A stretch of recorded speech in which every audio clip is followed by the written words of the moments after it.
அஸ்ஸலாமு அலைக்கும். சுமையா பின்த் கையாத் ரலியல்லாஹு அன்ஹா அவர்கள் இஸ்லாத்திற்காக உயிர் தியாகம் செய்த முதல் பெண்மணி.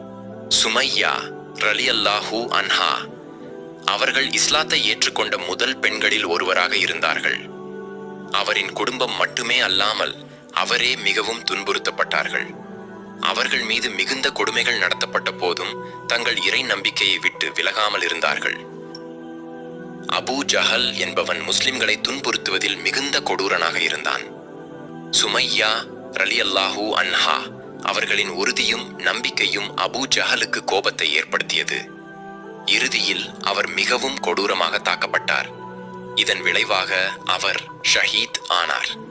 இதன் மூலம் சுமையா ரலியல்லாஹு அன்ஹா அவர்கள் இஸ்லாத்திற்காக உயிர் தியாகம் செய்த முதல் பெண்மணி என்ற வரலாற்றில் இடம்பெற்றார்கள்.